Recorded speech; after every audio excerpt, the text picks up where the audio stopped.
இதுதான்டா ரஞ்சி ட்ரோஃபி அப்படிங்கிற மாதிரி தமிழ்நாடுக்கும் கர்நாடகாவுக்குமான மேட்ச் செம்மையா நடந்து முடிஞ்சது. நாலாவது நாள் வரைக்கும்ங்கிறத தாண்டி 355 ரன் சேஸ். அதுல 15 ரன்ல தமிழ்நாடு வெற்றியை தவற விட்டுருக்காங்க. மேட்ச் டிரா ஆகியிருக்குது. கர்நாடகா ஃபர்ஸ்ட் இன்னிங்ஸ் லீடின் காரணமா இப்போ எக்ஸ்ட்ரா பாயிண்டோட அவங்க டேபிளோட டாப்ல இருக்காங்க. இந்த மேட்சை ஜெயிச்சிருந்தா இல்ல தமிழ்நாடு ஒரு வந்து ஃபர்ஸ்ட் இன்னிங்ஸ்ல லீடு எடுத்திருந்தா தமிழ்நாடு இப்ப டாப்ல இருந்திருப்பாங்க. நெக்ஸ்ட் ப்ரீ குவார்டர் ஃபைனலுக்கு தமிழ்நாடு போய் இருந்திருப்பாங்க. ஸோ பாப்போம். இப்போ அடுத்தது தமிழ்நாடு பஞ்சாபுக்கு அகேன்ஸ்டா மோத போறாங்க. அதுக்கப்புறம் கர்நாடகா சண்டிகருக்கு அகேன்ஸ்டா மோத போறாங்க. இது வந்து பாத்தீங்கன்னா ஃபியூச்சர். பட் இப்போ பாஸ்ட் என்ன அப்படிங்கறத பேசுவோம். அதாவது 4 நாள் சென்னை சேப்பாக்கம் நடந்தது இல்ல, நீங்க நிறைய பேர் மேட்ச் பார்த்துருக்க மாட்டீங்க. ஏன்னா டிவிலையும் அது ஓடல. ஒண்ணு. இன்னொன்னு கிரவுண்டுக்கு 4 நாள் வந்து இங்க யாரும் அவ்வளவு மெனக்கிட்டு பார்க்கல, நல்லா தெரியும். ஒண்ணு. அதுக்கப்புறம் ஒரு நாள் வந்திருப்பீங்க. அதுக்கப்புறம் ஒரு சில ஸ்டோரி தெரியும், சில ஸ்டோரி உங்களுக்கு தெரிஞ்சிருக்காது. ஸோ இந்த வீடியோ ரிவ்யூங்கிறதாலே ஒரு ஸ்டோரியாகவும் இருக்க போகுது. ஸோ பாருங்க. அதுக்கப்புறம் அஜித் ராமுக்கு தனியா ஒரு வீடியோ பண்ணிருப்பேன், அண்ட் அதையும் பார்த்துட்டு வாங்க, நல்லா இருக்கும். அப்புறம் இன்ஸ்டாகிராம்லயும் ட்விட்டர்லயும் நான் ஃபாலோ பண்ணீங்க அப்படின்னா சில பல போஸ்ட்டுகள் அண்ட் அதுக்கப்புறம் சில பல ஸ்டோரிஸ்லாம் அப்லோட் பண்ணிருப்பேன், பாருங்க. மறக்காம சப்ஸ்கிரைப் பண்ணுங்க, பக்கத்துல இருக்க பெல் ஐக்கனை கிளிக் பண்ணுங்க, பேசலாம். ஜெனில் லேடிஸ் அண்ட் இது மாதிரி இந்த வணக்கம் தமிழ்நாடு ஸ்பெஷல் கிரிக் ஆனந்தா ஷோல தமிழ்நாடு வர்சஸ் கர்நாடகா ரஞ்சி ட்ரோஃபி மேட்சோட அனாலிசிஸ் இல்ல ஸ்டோரி அப்போ ரிவ்யூ இதை வந்து பார்க்க வந்திருக்கீங்க. 355 ரன் சேஸ். எல்லாரும் மலைச்சு போலாம். ஆனா இந்த 4 நாள் மேட்ச் நடந்திருக்கு. கடைசி நாள் மட்டும் மேட்ச் கிடையாது, கடைசி செகண்ட் 2 செஷன் மட்டும் மேட்ச் கிடையாது. ஓவரால் இந்த மேட்ச் ஃபுல்லாவே எடுத்துக்கிட்டீங்க அப்படின்னா எனக்கு கர்நாடகா சைட்ல இருந்து 2 விஷயங்கள் நான் பேசிக்கிறேன். தேவ்தத் படிக்கலுக்கு முகமது விட்ட கேட்ச் அது மேட்சோட பெரிய டேர்னிங் பாயிண்ட். எப்படி இந்திரஜித் ரன் அவுட் ஆனது பெரிய ஒரு டேர்னிங் பாயிண்டோ அதே மாதிரி தேவ்தத் படிக்கலுக்கு முகமது அவர்கள் விட்ட கேட்ச் பெரிய ஒரு டேர்னிங் பாயிண்ட். இந்த 2 விஷயமும் தமிழ்நாட்டுக்கு எதிராக போய் முடிஞ்சது ஒண்ணு. அதுக்கப்புறம் வந்து பாத்தீங்கன்னா கர்நாடகா சைட்ல தேவ்தத் படிக்கல் வந்து பாத்தீங்கன்னா பட்டாசு போல இந்த ரஞ்சி ட்ரோஃபியில் அடிச்சுக்கிட்டு இருக்காரு. அதனாலதான் வந்து இப்போ KL ராகுல் ரூல்ட் அவுட் தேர்ட் டெஸ்ட் மேட்ச்ல அவருக்கு பதிலாக தேவ்தத் படிக்கல வந்து இப்போ ஆட் பண்ணி இருக்கிறாங்க. சோ இந்த வருஷம் நல்லா விளையாண்டதுனால ஸ்ட்ரைக் ரேட் இம்ப்ரூவ் பண்ணிருக்காருங்கிறதுனால இப்போ தேவ்தத் படிக்கல வந்து உள்ள எடுத்திருக்காங்க. இப்போ இந்த மேட்ச்ல அவர் தான் பிளேயர் ஆஃப் த மேட்ச் அவார்டும் வாங்கியிருக்காரு. ஒண்ணு. இன்னொரு பக்கம் வந்து பாத்தீங்க அப்படின்னா அங்க ஹர்திக் ராஜ் அப்படிங்கிற ஒரு 17 வயசு ஆல்ரவுண்டர், ஓகேங்களா, லெஃப்ட் ஆர்ம் ஆல்ரவுண்டர். அவரோட பேட்டிங் இம்ப்ரெசிவா இருந்துச்சு. 51 ரன் அடிச்சார் ஃபர்ஸ்ட் இன்னிங்ஸ்ல, 96 ரன். அவரோட அந்த பார்ட்னர்ஷிப் இல்ல அப்படின்னா ஃபர்ஸ்ட் இன்னிங்ஸ் லீடு எடுத்திருக்க முடியாது, ஓகேங்களா. ஃபர்ஸ்ட் இன்னிங்ஸ்ல ஒரு பெரிய ஸ்கோர் வந்திருக்கவே முடியாது. ஒண்ணு. அதுக்கப்புறம் சசிகுமார் வந்து அவருக்கு வயசு 21, யங்ஸ்டர். 45 ரன் அவர் அடிப்பாரு, 83 பால். சோ அந்த டெய்லண்டர்ஸ் வைஷாக்கும் ஒரு மாதிரி கான்ட்ரிபியூஷன் கொடுத்திருப்பாரு. சோ எல்லாருக்கும் தெரிஞ்ச சமர்த்தோ, ஷரத்தோ, தேவ்தத் படிக்கலோ, மயங்க் அகர்வாலோ, மனிஷ் பாண்டேவோ, சோ இவங்களை தாண்டி ஹர்திக் ராஜ் 17 வயசு பையன் வந்து 51 ரன் தைரியமா 2 ரன்ல நீ போட்டுக்கிட்டே ரைடு பண்ணிக்கிட்டே சொல்லிட்டு சோ ஃபர்ஸ்ட் இன்னிங்ஸ்ல வந்து சூப்பரா போட்டாரு. செகண்ட் இன்னிங்ஸ்ல சசிகுமாரும் ஹர்திக்கும் ஒரு 21 வயசு 17 வயசு 2 பேருமே பாத்தீங்கன்னா ஒரு ரன்னை பிடிச்சு போட்டு சூப்பரா தைரியமா போட்டுக்கிட்டு இருந்தாங்க. எனக்கு ரொம்ப பிடிச்சிருந்துச்சு கர்நாடகாவோட அந்த கேம் பிளஸ் அவங்களோட யங்ஸ்டர்ஸோட ஒரு எமர்ஜிங் ஆன விதங்கிறது எனக்கு ரொம்ப பிடிச்சிருந்துச்சு. அண்ட் ஹர்திக் ராஜையும் இந்த பக்கம் சசிகுமாரையும் தனிப்பட்ட வகையில் நான் பாராட்டணும்னு நான் நினைக்கிறேன். ஒண்ணு. அதுக்கப்புறம் தேவ்தத் படிக்கலோட பேட்டிங் பத்தி நம்ம நிறைய பேசியாச்சுங்கிறத தாண்டி தேவ்தத் படிக்கல் ஒரு கட்டத்துல இந்த 2019 காலகட்டத்துல 3 ஃபார்மேட்லயும் கொடிகட்டி பறந்துகிட்டு இருந்தாரு. இந்தியாவுக்கு கால் அப் ஆகிற அளவுக்கு அப்ப இருந்தது. அதனால RCBக்கு அவர் வந்து கால் அப் பண்ணியிருந்தாங்க அந்த வருஷம். அப்புறம் வரும்பொழுது அவரோட கேம் அப்படியே மெல்ல சரியா வந்துச்சு. ஸ்ட்ரைக் ரேட் பிரச்சனையா வருது. பட் ஏன்னா இப்போ ஸ்ட்ரைக் ரேட்டை இம்ப்ரூவ் பண்ணிருக்காரு. இந்த வருஷம் மொத்தம் 400 அடிச்சிருக்காரு நினைக்கிறேன். பிளேயர் ஆஃப் த மேட்ச் ஆகணும் இப்போ வந்து அவர் வாங்கியிருக்காரு. இது தேவ்தத் படிக்கல் அவர்களை பொறுத்த வரைக்கும். பட் இப்ப தமிழ்நாடு சோ மோஸ்ட்லி அதாவது பாத்தீங்கன்னா ஒரு எக்ஸ்பீரியன்ஸ்ட் ஒரு கேம்போட தான் வந்து கர்நாடகா வந்திருக்காங்க. இப்போ தமிழ்நாடு எடுத்துக்கிட்டீங்க அப்படின்னா டோட்டலா யங்ஸ்டர்ஸ் இது வரைக்கும் நீங்க பார்த்து பழக்கப்பட்டவங்களே இருக்க மாட்டாங்க. நீங்க ஏஜ் கேட்டகரி மேட்சஸ் பார்த்தாதான் உங்களுக்கு தெரியும். CK நாயுடு ஒரு Under 23 பார்த்தாதான். இப்போ பூபதி வைஷ்ணவகுமார்லாம் நீங்க வந்து பாத்தீங்க அப்படின்னா நீங்க டிவிஷன் மேட்சஸ் ஃபாலோ பண்ணா மட்டும் உங்களுக்கு தெரியும். லோகேஸ்வர் இங்க டீம் பேர்ல பாத்துருக்கலாம். டிவிஷன் மேட்சஸ் நீங்க பார்த்துட்டு இருந்திருக்கலாம். இவரை தாண்டி விமல் குமார், சச்சின் பீலாம் ஸ்குவாட்ல இருக்கிறாரு, மேட்ச்ல இல்ல. விமல் குமார் அவரும் ஃபர்ஸ்ட் டிவிஷன்ல நிறைய ரன். சச்சின் பி பெஞ்சில் உட்காந்துருக்காரு, அவரும் நிறைய ரன், இவங்க நிறைய ரன். இது யங்ஸ்டர். ஒரு பக்கம் அஜித் ராம் போன வருஷத்துல ஃபாலோ பண்றவங்களுக்கு தெரியும் ரஞ்சி ட்ரோஃபில. சோ அஜித் ராம் பத்தி அஜித் ராமும் சோ ஓவரால் பாத்தீங்கன்னா டீமே ஒரு புதுசா இருக்கக்கூடிய ஒரு தமிழ்நாடு டீம் வந்து ஒரு எக்ஸ்பீரியன்ஸ்டு ஒரு இந்தியாவோட டீம் நான் சொல்லுவேன் கர்நாடகாவை. சோ அவங்களுக்கு அகேன்ஸ்டா அந்த ஒரு ஃபைட் பண்ணதே பார்க்க நல்லா இருந்துச்சு. சோ ஃபர்ஸ்ட் இன்னிங்ஸ்ல ஓகே சந்தீப் வாரியர் ஒரு பக்கம், பட் இன்னொரு பக்கம் சந்தீப் வாரியர் போட்டு அடிச்சுக்கிட்டே ஏத்திக்கிட்டே இருந்தாரு. சாய் கிஷோர் விக்கெட் எடுத்துக்கிட்டு இருந்தார் ஒரு பக்கம். பட் ஆனா அஜித் ராம் விக்கெட் எடுக்கும்போது முகமதை விட்டு அந்த கேட்ச். சோ அதுதான் வந்து பாத்தீங்க அப்படின்னா ஃபர்ஸ்ட் இன்னிங்ஸ்ல ஒரு 366க்கு கர்நாடகா போக வச்சது. பட் செகண்ட் இன்னிங்ஸ்க்கு வந்துட்டீங்கன்னா பவுலிங்ல அஜித் ராமோட பவுலிங் பத்தி நான் ரொம்ப நிறைய நான் பேசியாச்சு. சோ அஜித் ராம் ஒரு ரிலீஸ்ல லோடிங்ல அதுக்கப்புறம் வந்து பாத்தீங்கன்னா ஏர்ல பால காத்துல மிதக்க வர்றது, maximum of the wickets LBW catch. So Ajith Ram ஒரு செகண்ட் இன்னிங்ஸ்ல ஒரு ஃபைஃபர். சோ ஃபர்ஸ்ட் இன்னிங்ஸ்ல விட்டு செகண்ட் இன்னிங்ஸ்ல விட்டு இழுத்து பிடிச்சிட்டு வந்தாச்சு. சரி ஓகே விக்கெட்லாம் அஜித் ராம் எடுத்தாச்சு, நான் தனியா வீடியோ போட்டிருக்கேன் பாத்துக்கோங்க. பட் இப்ப சேசிங்க்கு வரும்பொழுது நாராயண் ஜெகதீஷன் ஒரு 100 ஒரு 100 அடிச்சுட்டு இங்க வரும்பொழுது சோ கர்நாடகா கிட்ட அவர் அடிக்கட்டும், இதுதான் அவரோட சேலஞ்ச். நீங்க கோவாக்கு அகேன்ஸ்டாவோ சண்டிகருக்கு அகேன்ஸ்டாவோ சோ அடிக்கிறதெல்லாம் தாண்டி கர்நாடகாக்கு அகேன்ஸ்டா எப்படி அடிக்கிறாரு அப்படிங்கறத பார்க்கும்போது அவர் பாட்டுக்கு பாத்தீங்கன்னா கண்ணை மட்டும் கச்சமாங்கிறத தாண்டி சோ அடிக்கிறாரு, போறாரு, ஷாட்டுக்கு போறாரு. பட் ஆனா அந்த இன்னிங்ஸை வந்து ஒரு பெருசா அவரால் கன்வெர்ட் பண்ண முடியல அப்படிங்கறதும் வந்து பார்க்கும்போது ஒரு வருத்தமா இருந்துச்சு. இப்ப கர்நாடகா அகேன்ஸ்டா யோசிச்சு பாருங்க, ஒரு 70 பிரதோஷ் ரஞ்சன் பவுல் அப்படிதான் ஒரு 70 இவர் அடிச்சாரு. நீங்க நான் டே ஆரம்பிக்கும் போதுல இருந்தே வந்து பாத்தீங்கன்னா அவர் அடிச்சாரு. விமல்குமார் ஒரு பக்கம் ஆங்கர் இன்னிங்ஸ். சோ பிளான் தெளிவா இருந்தது அப்படிங்கறத பார்க்க முடியுது. Plus Jagadeeshan again and again இந்த மாதிரி அவுட் ஆகுறத பார்க்கும்போது ஒரு வருத்தமா இருக்குது. ஜெகதீஷன் நின்று ஒரு 100 ரன் வரைக்கும் ஃபர்ஸ்ட் இன்னிங்ஸ் விக்கெட் பார்ட்னர்ஷிப் இல்லைன்னா ஒரு கூட இருக்கிறவங்க கூட ஒரு பிரதோஷ் ரஞ்சன் பவுல் வரும்பொழுது ஒரு 100 ரன் பார்ட்னர்ஷிப் அமைச்சு கொடுத்துட்டு அவரு போகணும், ஒரு 60 ரன் 70 ரன் அட்லீஸ்ட் அடிச்சு கொடுத்த பேருமே சேசிங்ல. சோ அந்த ஒரு விஷயம். இன்னொன்னு தமிழ்நாடோட பிளான் பொறுத்த வரைக்கும் ஒரு பக்கம் விமல்குமார் நிக்கிறாரு அப்படின்னா பிரதோஷ் ரஞ்சன் அடிக்கணும். இப்போ இந்திரஜித் நிக்கிறாரு அப்படின்னா பிரதோஷ் ரஞ்சன் பவல் அடிக்கணும். இப்போ பிரதோஷ் ரஞ்சன் பவல் போயிட்டாரு, இப்போ இந்திரஜித்தும் அப்போ இன்னொருத்தவங்க யாரும் அடிக்கணும். அங்கதான் என்ன ஆச்சு அப்படின்னா வைஷ்ணவ பூபதி வந்து அவங்க இறக்கி விட்டாங்க. வைஷ்ணவ பூபதி என்ன பண்ணிட்டாரு, அவரு இந்திரஜித் மாதிரி ஒரு விக்கெட் டக்குன்னு போன உடனே விமல்குமாரும் பிரதோஷம் போனதுக்கு அப்புறம் உள்ள வந்து அவரு ஒரு மாதிரி ஆங்கர் இன்னிங்ஸ் அவரும் இந்திரஜித்தும். சோ என்ன பிளான்ல இருந்தாங்கன்னு தெரியல. மேட்ச் வந்து பாத்தீங்கன்னா சரி போவோம் எடுத்துட்டு போவோம் ஓகேங்களா, செகண்ட் செஷன் தேர்ட் செஷன் வரைக்கும் எடுத்துட்டு போவோம் ஓகேங்களா. அப்போ என்ன விக்கெட் விடுதுன்னு பார்த்துட்டு அதுக்கேற்ற மாதிரி சேஸ் பண்ணுவோங்கிற முடிவுக்கு வந்திருப்பாங்களான்னு எனக்கு தெரியல. இல்லைன்னா தோத்துடக்கூடாது, டிரா பண்ணாலும் பரவாயில்ல, அடுத்த மேட்ச் நம்ம வந்து நம்ம ஒரு பஞ்சாப் கூட அடிச்சு ஜெயிச்சு நம்ம வந்து ஒருவேளை கர்நாடகா விட நம்ம பாயிண்ட்ஸ் அதிகமா எடுத்துட்டு உள்ள போலாம் அப்படிங்கிற மாதிரி யோசிச்சாங்கன்னு தெரியல. ஆனால் ஒரு வைஷ்ணவ பூபதி ஆடும்போதும் இந்திரஜித் ஆடும்போதும் அவளுக்கு கேம் ரொம்ப கொஞ்சம் ஸ்லோவா தான் இருந்து கட்டது. பட் ஆனா இந்திரஜித் நான் குறை சொல்ல மாட்டேன்னா ஒருத்தர் அந்த இடத்துல ஒரு ஆங்கர் ரோல் நிக்கணும் ஓகேங்களா. பட் பூபதியை பொறுத்த வரைக்கும் கேள்விப்பட்ட வரைக்கும் பூபதி அடிச்சு ஆடுற ஒரு போறவர் தான், அவரு பெரிய ஷாட்டுக்கு போறவர் தான். அவர் நின்று விளையாடுங்கிறத தாண்டி ஒரு கேம் சேஞ்ச் பண்ணுங்கன்னா ஒரு அளவு அதை பண்ண முடியும். ஆனா பூபதியால இன்னைக்கு அது பண்ண முடியல ஒண்ணு. ஓகே ஆனா ஒன்னு இம்ப்ரெஸ் பண்ணாரு பூபதியை பொறுத்த வரைக்கும். இந்திரஜித்தும் அவரும் ஃபர்ஸ்ட் இன்னிங்ஸ்ல வந்து விக்கெட்டை விடாம நிறுத்தி கொண்டு போனாங்க, ஒன்னு பார்க்க முடிஞ்சது. திரும்ப என்ன பண்ணாங்க அப்படின்னா பூபதி அவுட் ஆன உடனே கரெக்டா தான் இருந்துச்சு. முகமது அவங்க இறக்கி விட்டாங்க. முகமது இறக்கி விட்டோன்னே முகமது வந்து சக்குன்னு வந்து சுத்தம் செஞ்சாரு. உடனே அவரும் வந்துட்டு போயிட்டாரு. பட் ஒருவேளை முகமது வந்து இன்னும் ஒரு 30 ரன் முடிஞ்சதுக்கு அப்புறம் இதை பண்ணிருக்கலாம் அதை பண்ணிடலாம். பட் ஆனா இந்த ஃப்ளோல போயிருந்தா மேட்ச் இப்போ ஒண்ணுல இதே மாதிரி உங்க ஊர்ல நீங்க விளையாடும் போது இந்த மாதிரி சுச்சுவேஷன் இருக்குதுன்னா இவ்வளவு பெரிய டார்கெட் இருக்குன்னா அப்ப இந்த மாதிரி போயிருங்க. பூபதி ஆடிட்டு போனாலும் அடுத்தது வந்து நீங்க முகமது அனுப்புறீங்களா, முகமது வந்து நீ அடி ஆனா 30 ரன் குறைஞ்சாம நீ ஆடிட்டு வரணுங்கிற மாதிரி சொல்லணும். பட் அங்க முகமதோட விக்கெட் டக்குன்னு போடணும். பட் ஆனா அதுக்கப்புறம் வந்து ஆக்சுவலர் எடுத்துறாங்க. எனக்கு தெரிஞ்சு இந்த ஃபர்ஸ்ட் செஷன் பிரதோஷ் ரஞ்சன் பவுல் இருக்கிற வரைக்கும் அந்த சேசிங் கரெக்டா போயிட்டு இருந்துச்சு. அப்புறம் பிரதோஷ் ரஞ்சன் பவுல் விக்கெட் வந்ததுக்கு அப்புறம் பூபதியும் இந்திரஜித்தும் அந்த ரெண்டு செஷன் இருக்குல்ல அந்த 2 செஷன்ல அவங்க ஹோல்டு பண்ணி கொண்டு போனாங்க. பட் 2 செஷன்ல வந்து ஏதாவது ஒரு இடங்கள்ல வந்து கொஞ்சம் ஆக்சிடென்ட் எடுத்திருக்காங்க. பட் ஆனா மேக்ஸிமம் அந்த பால் வந்து பாத்தீங்கன்னா ஃபீல்டர்களுக்கு கரெக்டா அந்த பொசிஷனுக்கு போய்கிட்டு தான் இருந்தது. அதை கட் பண்ணாங்க. சோ அங்க எனக்கு என்னமோ கேம் டிராக் ஆன மாதிரி எனக்கு தோணுது செகண்ட் செஷன்ல. பட் தேர்ட் செஷன் அப்படியே கிட்டத்தட்ட வந்து பாத்தீங்க அப்படின்னா இவரு விஜய் சங்கர் வந்தாரு. விஜய் சங்கர் தான் ஆக்சிலர் எடுத்தாரு. விஜய் சங்கர் முட்டி போட்டு லெக் சைடு 2 சுத்தினாரு. அதுக்கப்புறம் வந்து பாத்தீங்கன்னா ரிவர்ஸ் ஸ்வீப்லாம் ஆனாரு. ஒரு மாதிரி பேய் பிடிச்ச மாதிரி அவரு கொஞ்சம் ஆனாரு. ஓடி எடுத்துக்கிட்டு இருந்தாங்க. ஒரு பக்கம் பிரதோஷ் ரஞ்சன் பவுல் பேட்டிங் சொன்னா தூக்கி அதுல சொல்றது அவருக்கு போற ஷார்ட் பால்லாம் அடிச்சாரு, வைஷாக் விழுந்தாரு. பட் இந்த பக்கம் அவர்கிட்ட இருந்த ஃபைட்டிங் ஸ்பிரிட் இந்த பக்கம் வந்து பாத்தீங்க அப்படின்னா இந்திரஜித் ஒரு மாதிரி சைலண்டா ஃபைட் பண்ணிட்டு இருக்காரு வாரியர் மாதிரினா.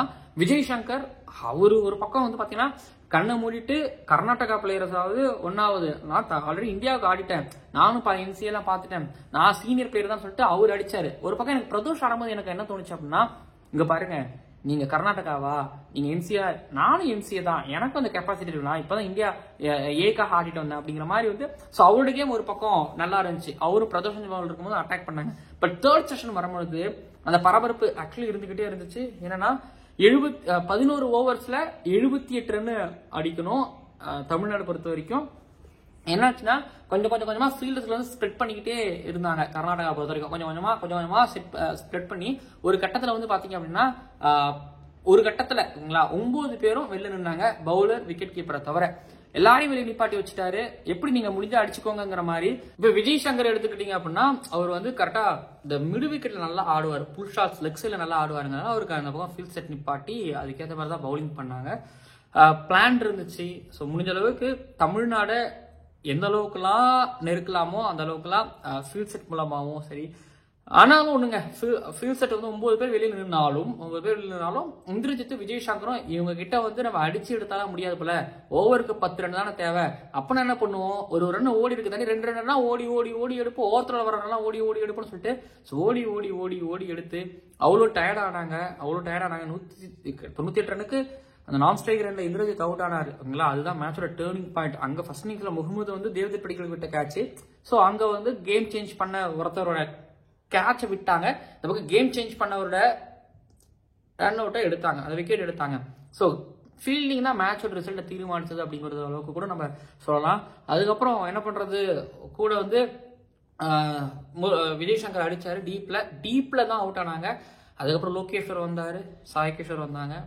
அப்பவே தெரிஞ்சிச்சு ரைட் இந்த மேட்ச் வந்து முடிஞ்சிச்சு அப்படிங்கிற மாதிரி. அதுக்கப்புறம் தமிழ்நாடு எடுத்துட்டு கொண்டு போனாலும் 6 பாலுக்கு ஐ திங்க் எனக்கு 12 பாலுக்கு 22, 6 பாலுக்கு 20 அப்படிங்கிற மாதிரிலாம் இருந்துச்சு. பட் அப்பவே தெரிஞ்சு ரைட் மேட்ச் முடிச்சுன்னு சொல்லிட்டு. ஆனா ஒண்ணு, இந்த மேட்சை வந்து தமிழ்நாடு விட்ட இடங்கள்லாம் அந்த கேட்ச் டிராப் ஒண்ணு. அதுக்கப்புறம் வந்து பாத்தீங்க அப்படின்னா டேஃபோட அந்த செகண்ட் அண்ட் ஃபர்ஸ்ட் அந்த செகண்ட் செஷன் எனக்கு தெரிஞ்சு கொஞ்சம் லைட்டா டிராக் ஆன மாதிரி எனக்கு தோணுது. அது கூட இருக்கலாம், மேபி இது இருக்கலாம் அப்படின்னு நான் நினைக்கிறேன். ஸோ தோல்விக்கான காரணமா இது கூட இருக்கலாம்.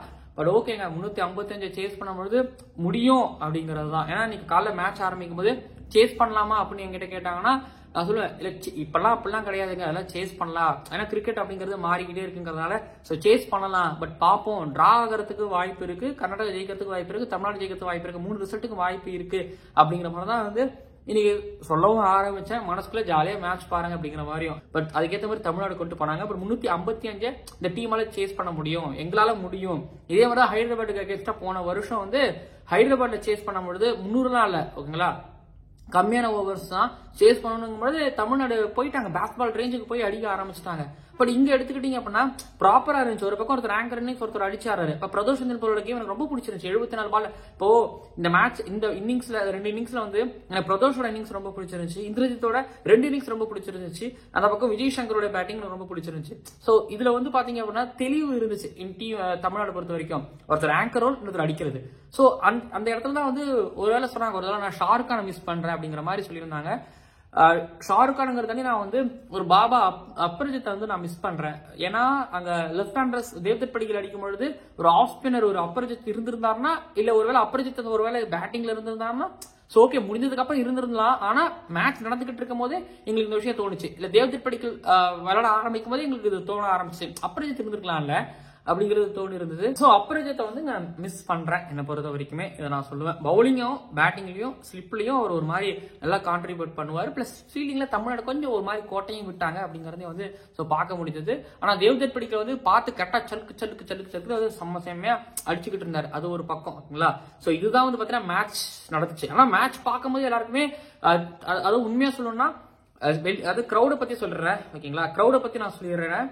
என்னன்னா டே 1 கிரௌடு வந்தாங்க, டிஎன்சி அவங்க பேஜ்ல போட்டாங்க, சென்னை சூப்பர் கிங்ஸ் போட்டாங்க. ஓகே கிரௌடு வந்துச்சு, கிரௌடு டே 1 வந்துச்சு, டே 2 அலைகடலான வந்துச்சு. அதுக்கப்புறம் வந்து பாத்தீங்கன்னா டே 3 சண்டே பெருந்திரளான வந்தாங்க. உள்ள பாப்கார்ன் வித்தாங்க, சிப்ஸ் வித்தாங்க. வெளியில வந்து பாத்தீங்கன்னா ஆல்மோஸ்ட் என்ன சொல்றதுங்க, வெளியும் கடையை போட்டாங்க. ஸோ ஜெர்சி கடை போட்டாங்க. வியாபாரம் அமோகமா இருந்துச்சு அந்த அளவுக்கு. ஞாயிற்றுக்கிழமை பட் திங்கக்கிழமை வந்து பாத்தீங்கன்னா ஸ்கூலை கட்டடிச்சுட்டு வரவங்க, ஆபீஸ் போய் சொல்லிட்டு வரவங்க மதியத்துக்கு மேல வந்தாங்க. மதியத்துக்கு மேல காலேஜ் பசங்களும் நிறைய பேர் வந்திருந்தாங்க. நிறைய பேர் திருவள்ளூர்ல இருந்து வந்திருந்தாங்க. திருவண்ணாமலையில இருந்து மேட்ச் பார்க்கத்தான் வந்தாங்க. வந்து பார்த்தவங்களுக்கு ஒரு சூப்பரான ஒரு மேட்ச் கொடுத்தாங்க. இன்னும் ஒரு ஸ்டாண்ட் ஃப்ரீயா விட்டுருக்கலாம் அப்படிங்கிற அளவுக்கு வந்து பாத்தீங்க அப்படின்னா அந்த கிரௌட் அப்படிங்கிறது வந்து வந்திருந்தாங்க. ஓகேங்களா? ஸோ இந்த க்ரௌடுக்கு நல்ல கிரிக்கெட் ஒன்று காமிக்கணும். அதாவது தமிழ்நாடு டீமும் கர்நாடகா டீமும் கொடுத்தாங்க. ஏன்னா கர்நாடகா தமிழ்நாடு மேட்ச்னாலே வந்து ஸோ காலங்காலமாக நீங்கள் ஸ்டாட்ஸ் எடுத்து பார்த்தீங்கன்னா இது வரைக்கும் ஸ்டாட்ஸ்ல 17 தமிழ்நாடு வின் பண்ணிருக்காங்க. அதான் 18 தமிழ்நாடு கர்நாடகா கரெக்டாக ஈக்குவலா வின் பண்ணிருக்காங்க. ஒரு மேட்ச் டிரா ஆகிருக்கு. இப்போ இன்னொரு மேட்ச் டிரா ஆகிருக்கு. இப்பவும் தமிழ்நாடு கர்நாடகாவும் ஈக்குவலா தான் இருந்துகிட்டு இருக்காங்க. பட் அப்பேற்பட்ட ஒரு இப்போ என்ன பொறுத்த வரைக்கும் இந்த ஒரு கர்நாடகா டீம் இந்த தமிழ்நாடு நிறுத்தி இருக்கிறாங்க, ஃபைட் பண்ணிருக்காங்க அப்படிங்கிறது பெரிய விஷயம். ஹர்திக் ராஜோ இல்ல சசிகுமாரோ 2 பேர்ல யாராவது ஒருத்தவங்க இந்தியாவுக்கு டெபியூ ஆயிருவாங்க. அதை நான் ஷுவரா சொல்றேன். ஒண்ணு. இன்னொரு பக்கம் வந்து பாத்தீங்க அப்படின்னா தமிழ்நாடு டீமை பொறுத்த வரைக்கும் பூபதி நல்லா விளையாண்டாரு. விமல்குமாருக்கு இன்னொரு சான்ஸ் கொடுப்பாங்க பிலீவ் பண்றேன். இவரு சாய் சுதர்ஷன் வரல அப்படின்னா லோகேஸ்வரை கொஞ்சம் யோசிப்பாங்க. பட் லாஸ்ட் மேட்ச் நல்லா விளையாடுறது. பட் இந்த மேட்ச் சரியா விளையாடல அப்படிங்கிறது ஒண்ணு இருந்துகிட்டு இருக்குது. பட் பாப்போம். இல்ல முகமது அலி எல்லாம் வெளியில எடுத்து வச்சாங்க லோகேஸ்வருக்கு பதிலா. இல்ல முகமது அலி உள்ள கொண்டு வருவாங்களா, சிகே நாயுடு அங்க ஆடிட்டு இருக்காரு, முகமது அலி உள்ள கொண்டு வருவாங்களா அப்படிங்கறதையும் பொறுத்திருந்து பார்க்கலாம். பட் இந்த மேட்சை வந்து கர்நாடகா ஃபர்ஸ்ட் இன்னிங்ஸ்ல லீடின் மூலமா இப்ப 24 பாயிண்டோட டேபிளோட டாப்ல இருக்காங்க. தமிழ்நாடு 22 பாயிண்டோட டேபிளோட 2வது பிளேஸ்ல இருக்காங்க. இப்ப அடுத்தது பஞ்சாபுக்கு அகேன்ஸ்டா தமிழ்நாடு ஆட போறாங்க. சேலத்துல ஜெயிச்சிட்டாங்கன்னா அந்த பக்கம் சண்டிகருக்கு அகேன்ஸ்டா ஒருவேளை கர்நாடகா டிரா பண்ணாங்க அப்படின்னா தமிழ்நாடு உள்ள போறதுக்கு வாய்ப்பு இருக்கு. ஸோ பொறுத்திருந்து பார்ப்போம் என்ன பண்றாங்க அப்படின்னு சொல்லிட்டு. அப்புறம் இன்னொன்னு பிச்சு பொறுத்த வரைக்கும் பாத்தீங்கன்னா டிப்பிக்கல் ஒரு சேப்பாக் பிச்சு தான். புழுதி பறந்துச்சு, குழி இருந்துச்சு, பெருசா டேர்ன் ஆச்சு, பால் கீழோட வந்து நல்ல வெயில், ஓடி ஓடி எடுக்கணும். நல்ல டெஸ்ட் கிரிக்கெட், ஒரு பாரம்பரியம், ஒரு சென்னை டெஸ்ட் கிரிக்கெட் எப்படி நடக்குமோ அதே போல நடந்துச்சு. பட் உண்மையா சொல்றேன், விஜய் சங்கர் நீங்க அவ்வளோ ட்ரோல் பண்ணலாம், நீங்க அவ்வளோ கேள்வி பேசலாம், இவர் ஜேக்கஸ் காலிஸ் ஹர்திக் பாண்டியா சொல்லலாம். பட் ஆனா விஜய் சங்கர் யாரு, அவருக்கு என்ன எவ்வளவு ஃபேன் பேஸ் இருக்காங்கிறத விஜய் சங்கர் நீங்க நேரில் பாத்தீங்கன்னா உங்களுக்கு ஆட்டோமேட்டிக்கா உங்களுக்கு அந்த மரியாதை வரும். அவரோட கேமுமே எனக்கு ஒரு விஷயம் புரியல. லாஸ்ட் ஒரு ஃபியூ இயர்ஸா வந்து பிரதர்ஷன் பவுலும் இவரும் சேர்ந்து அடிச்ச பார்ட்னர்ஷிப் அண்டர் பிரஷர்ல ஒண்ணு. அதுக்கப்புறம் வந்து இந்திரஜித் பேட்டிங். ஓகேங்களா? இன்னொரு பக்கம் அதான் சொல்ற விஜய் சங்கர் ஏன் விஜய் சங்கரை கால பண்ணக்கூடாது. ஸோ ஓகே ஏஜ் இவர் ஆல்ரெடி இந்தியா ஆடிட்டாருங்கிறதுலாம் ஒரு பக்கம். பட் ஆனால் எனக்கு தெரிஞ்சு விஜய் சங்கர் ஒரு மாதிரி ரஞ்சிட்டுல கன்சிஸ்டண்டா ஆடிட்டு வரதை பார்க்க முடியுது பேட்டிங்லையும். ஓகேங்களா? மிடில் ஆர்டர்ல ஒரு நம்பிக்கை கொடுக்குற மாதிரி ஆடிட்டு இருக்காரு. இது ஒரு பக்கம். அடுத்தது வந்து இன்னொரு விஷயத்த பேசுவோம். ஸ்பெசிஃபிக்கா நான் வீடியோவா பண்ணிருக்கணும். இந்திரஜித் எதுக்கு இந்தியன் டீம்ல எடுக்க மாட்டாங்க அப்படிங்கிறது ஒரு கேள்வி எப்பவுமே இருந்துகிட்டு. சரி, இந்திரஜித் வந்து இந்தியன் டீம்ல துலீப் டிராஃபில கூட எடுக்க மாட்டாங்கிறது தான். திலக் வர்மாவை எடுத்தாங்க அப்படிங்கறத நினைக்கிறேன். இந்த தடவை வந்து திலக் வர்மா இந்தியா ஏழெல்லாம் போய் நல்லா ஆடிட்டு வந்தாருங்கிறதெல்லாம் எடுத்தாங்களா எனக்கு தெரியல. ஆனா இந்திரஜித் எடுத்தீங்கன்னா கன்சிஸ்டன்டா வருஷம் ஃபுல்லா பெர்ஃபார்மன்ஸ் எல்லா கிரிக்கெட்லயும், அதுவும் ரெட் பால் கிரிக்கெட்ல அவருக்கு கிடைக்கும் போதுதான் அவரோட பெர்ஃபார்மன்ஸ் சூப்பரா இருக்கும். இந்த வருஷமே எடுத்துக்கிட்டீங்க அப்படின்னா இந்த 100 இதுக்கப்புறம் வந்து பாத்தீங்கன்னா ஒரிசாக்கு அகேன்ஸ்டா அவர் அடிச்ச அந்த 50 அண்ட் இந்த அது கர்நாடகா அகேன்ஸ்டா ஃபர்ஸ்ட் இன்னிங்ஸ்ல வந்து அவர் மட்டும் நிக்கிறாரு. ஒரு பக்கம் வராங்க போறாங்க, பட் அவர் மட்டும் நிக்கிறாரு. 2021ல 300 3 மேட்ச். அப்புறம் அந்த வருஷம் துலீப் டிராஃபில ஃபைனல்ல வெஸ்ட் ஜோனுக்கு அகேன்ஸ்டா ஒரு 100, செமிஃபைனல்ல நார்த் ஜோனுக்கு அகேன்ஸ்டா ஒரு 65 ரன்னு. அதுக்கப்புறம் 2022ல மும்பைக்கு அகேன்ஸ்டா 103, அதுவும் அண்டர் பிரஷர்ல செகண்ட் இன்னிங்ஸ்ல டெல்லிக்கு அகேன்ஸ்டா அடிச்ச அந்த 50 ஒரு 70 ரன் சம்திங் ஒன்று அடிப்பாரு. அதுக்கப்புறம் வந்து சௌராஷ்டிராக்கு அகேன்ஸ்டா 66, இதே ரேங்க் டர்ன்ல. சோ பால்ஸ் மேட்டர் அப்படிங்கிற மாதிரி இந்திரஜித் ஒரு பக்கம் வந்து பாத்தீங்க அப்படின்னா ரன்ஸ் பால்ஸ் எல்லா விதத்திலயுமே வந்து செலக்டர்ஸை இம்ப்ரெஸ் பண்ணக்கூடிய நம்பர்ஸ் வச்சிருக்காரு. ஆனால் செலக்டர்ஸ் இம்ப்ரெஸ் ஆக மாட்டாங்க, என்னன்னு தெரியவே மாட்டுது. டெக்னிக்கலா வந்து பாத்தீங்க அப்படின்னா அவரோட எனக்கு அந்த கால் நகர்த்துகள் ரொம்ப பிடிக்கும். ஓகேங்களா? அவரோட சாஃப்ட் ஹேண்ட்ல வந்து பாத்தீங்கன்னா பாலை வாங்குவார். அதனாலே வந்து எட்ஜ் பெருசா எடுக்காது. ஸ்லிப்ல அவருக்கு வைக்கிறது வேஸ்ட் அப்படிங்கிற மாதிரி வந்து அவரோட பேட்டிங் அப்படிங்கிறது இருக்கும். ஓகேங்களா? ஒரு மாதிரி நல்லா இருக்கும், அட்ஜஸ்ட் பண்ணி ஒரு மாதிரி மேல இருக்கிற கை அவ்வளோ ஹார்டா இல்லாத அளவுக்கு ஒரு மாதிரி பாட்டம் ஹேண்ட் ஒரு மாதிரி இருக்கும். ஒரு மாதிரி சாஃப்டா அப்படி வச்சுட்டு இப்படி பின்னாடி போறது இல்ல முன்னாடி வந்து பின்னாடி. ஸோ ஒரு மாதிரி இந்திரஜித் டெக்னிக்கலா சவுண்டடாவும் சூப்பரா ஆடுவாரு. பிளஸ் அதே நேரத்துல பேட்ல இருந்து வர ரன்ஸுகளும் நல்லா வரும். பட் எதனால இந்தியன் டீமுக்கு எடுக்கிறதுல இப்போ ஆல்ரெடி சாய் கிஷோருக்கு கேட்ட மாதிரி இந்திரஜித்துக்கு நம்ம ஆல்ரெடி கேட்டிருந்தோம். அண்ட் இப்போ சாய் கிஷோருக்கு கேட்டதை தாண்டி இப்போ இந்திரஜித்துக்கு நம்ம ரொம்ப ஸ்ட்ராங்கா கேட்கலாம். இந்திரஜித்தை அப்ப ஆரம்பிச்ச காலகட்டத்துல இருந்து கன்சிஸ்டன்ட் ஆடிட்டு இருக்காருப்பா. அப்ப விராட் கோலி இருந்தாரு, ரஹானே இருந்தாரு, புஜாரா இருந்தாரு, எடுக்க முடியலப்பா. இப்போ சர்ஃப்ராஸ் ரஜத் பண்ணிட்டாரு, அவங்களை எடுத்துருக்கிறோம் அப்படின்னு சொல்றாங்க. ஆனா அதுக்கு முன்னாடி ஒருத்தர் வெயிட் பண்ணாரு, அவர் எடுத்துக்கலாமே அப்படிங்கறதும் ஒண்ணு இருக்குது. ஏன்னா கன்சிஸ்டன்டா திரும்ப திரும்ப திரும்ப அதை பண்றாருல்ல. அப்படி மியூசிக்கல் சேர்ல அவர் இருக்கும்போது திரும்ப திரும்ப அவர் அதுல அவர் இருந்தா என்ன அப்படிங்கறத நானும் கேட்கறேன். ஏன்னா முகேஷ் குமாருக்கு அப்படி ஒரு வாய்ப்பு தானே கொடுத்தாங்க, அதே போல இவருக்கு கொடுக்கலாம். இன்னொன்னு இப்ப தேவ்தத் படிக்கல கால் பண்ணிருக்காங்க, எனக்கு பெருசா உடன்பாடு கிடையாது. இப்போ தேவ்தத் படிக்கல் நம்பர் 4ல ஆடலையே, இந்திரஜித் நம்பர் 4ல ஆடினாரு. இப்ப இந்திரஜித்தை நீங்க பிக் பண்ணிருக்கலாமே அப்படிங்கிற மாதிரியும் எனக்கு அது தோணுது. பட் 3 டெஸ்ட், 3rd டெஸ்ட் மேட்ச்ல இந்திரஜித் நான் 3rd டெஸ்ட் மேட்ச்ல இல்ல, ஃபியூச்சர்ல இந்தியாக்காக ஆனா ரொம்ப சந்தோஷப்படுவேன். அவரு ஆரம்ப காலகட்டத்தில் 200 இந்திரஜித் வந்து அந்த 300 ஒன்று அடிச்சாரு 2022ல, அந்த சரி 350 அடிச்சாரு அந்த 2022ல. அப்ப அந்த 3ல 2 100 கன்வெர்ட் பண்ணியிருந்தா ஒருவேளை இருந்திருக்குமோ. ஆனா வருஷம் 100 அடிச்சுட்டே இருக்கிறாரு, எடுக்க மாட்டாங்களே, தெரியல, மிஸ்ட்ரியாவே இருந்துகிட்டு இருக்கு. ஸோ ஓகேங்களா, இது என்னோட ஒரு ஆதங்கம், இது எனக்கு நான் உங்ககிட்ட பதிய வேண்டியதை பதியணும்னு நினைச்சது பதிஞ்சிட்டேன். ஸோ நீங்க உங்களோட கருத்துல மறக்காம கீழே வந்து பதிவு பண்ணுங்க. So Tamil Nadu versus Karnataka match 4 நாளும் நான் பார்த்தேன். ஆனா ஒண்ணு, இந்த விஷயத்த வந்து பிராட்காஸ்டர்ஸ் கொஞ்சம் யோசிக்கணும். எந்தெந்த மேட்ச் ரொம்ப முக்கியமான மேட்ச், எந்தெந்த மேட்ச் நல்லா இருக்கிற மேட்ச் அப்படிங்கிறதுக்கு ஏற்ற மாதிரி அதுக்கேற்ற மாதிரி பிராட்காஸ்டிங் பண்ணாங்கன்னா, டிவியில போட்டாங்க, டெலிகாஸ்ட் பண்ணாங்கன்னா அது நல்லா இருக்கும், நல்லாவும் போகும். டிஆர்பி வகையிலையும் என்னை பொறுத்த வரைக்கும் ஏதோ ஒரு வகையில எப்படியோ போகும். ஏன்னா ஸ்டார் பிளேயர்ஸ் நல்லா பேட் பண்ணும்போது பாக்கிறதுக்கு வாய்ப்பு இருக்கு, கடைசியா கிளைமேக்ஸ் போகும்போது பாக்கிறதுக்கு வாய்ப்பு இருக்கு. ஸோ இந்த விஷயத்தை யோசிக்கலாம் அப்படிங்கறதையும் வந்து நான் கண்டிப்பா சொல்லுவேன். ஏன்னா இப்போ என்ன எடுத்துக்கோங்க, நான் இங்கேருந்து ராஜ்கோட் போறேன், ராஜ்கோட்ல இருந்து நான் இங்க நடக்கிற மேட்ச் ஏதாவது பார்க்கணும் அப்படின்னு ஆசைப்பட்டேன்னா பார்க்க முடியாது. பட் நல்ல மேட்சா இருக்கும், ஒரு ஆர்வமா இருக்குல்ல, பெரிய மேட்ச் ஓகேங்களா, அப்படிங்கும் பொழுது ஸோ பண்ணலாம் ஓகேங்களா. அதெல்லாம் விட்டாங்க, இதெல்லாம் சரி பண்ணணும், சரி பண்ணுவாங்க நான் பிலீவ் பண்றேன் ஓகேங்களா. Ton, video நிறைவடையுது. அண்ட் உங்களை கருத்துக்களை மறக்காம கீழே வந்து பதிவு பண்ணுங்க. சூப்பரான டெஸ்ட் கிரிக்கெட் பார்த்துட்டு, ரஞ்சி ட்ரோஃபி பார்த்துட்டு சந்தோஷமா இருக்கிறேன். Support domestic cricket, support domestic players. And மறக்காம சப்ஸ்கிரைப் பண்ணுங்க, பக்கத்துல பெல் ஐக்கன் கிளிக் பண்ணி பார்க்கலாம் அடுத்தடுத்த வீடியோக்கள்.